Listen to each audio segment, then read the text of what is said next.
First thing about this plan, if you look at the architectural design of the entrance to the Maxwell building, which was a key focus of the feedback that we received, was that we wanted to identify, there's really no natural point of entry to that building. There's like 6 different ways to get in, and they all kind of feel like back doors. There's not like a front entrance. And there's none of them that are secure. I really like the new secure entrance, that it's both provides security and it defines where the front door to the school is. Since the gym was added in 1997, it's unclear where the front door is, so I'm really looking forward to that.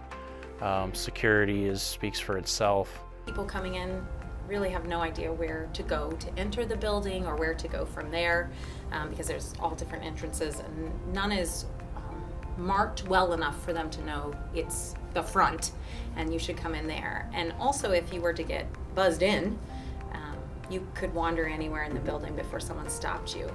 In this day and age, it's not safe for our students.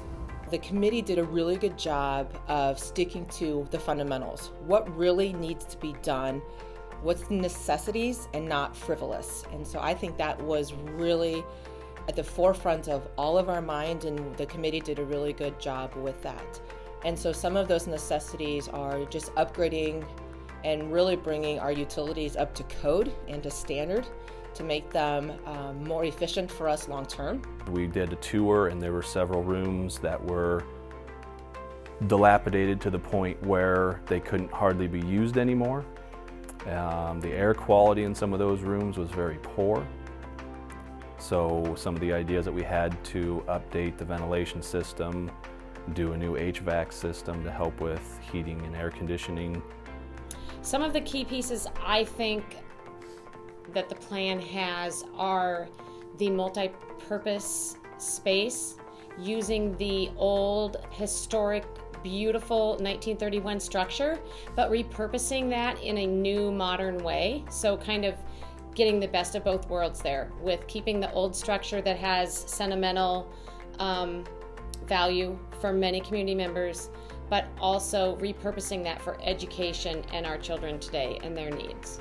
Probably one of the most exciting parts to me is adding the glass to the gym, the 1931 gym. Adding these north windows back in to provide all that daylight seems like a really neat idea to me. I think the innovative spaces that we've created for kids, just by updating current spaces.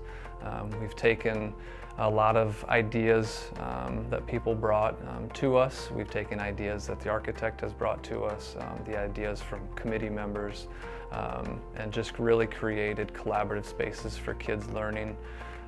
We've taken ideas and created spaces that kids are able to work together, so that way they can collaborate, they can grow together, and be able to be 21st century learners.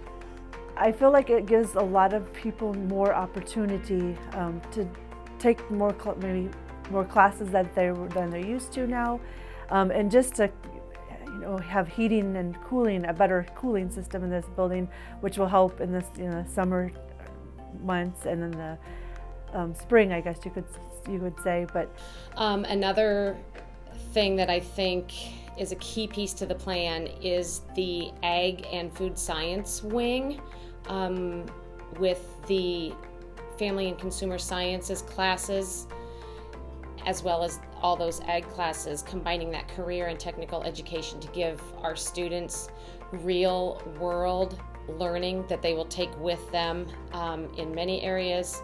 And hopefully we can involve the community in that as well, with greenhouse or maybe a garden, making meals for seniors or other groups. The parking lot out front will help with basketball games, so we don't have elderly people having to travel great distances across, icy sidewalks in basketball season and wrestling season. Before, there was a group of people that thought we ought to be blended with another town so we could be bigger, and I'm just about the opposite. I think there's advantages to being a small school, and I think we ought to invest in our own school and keep it here and just make it better. And I think we have a good plan for doing that.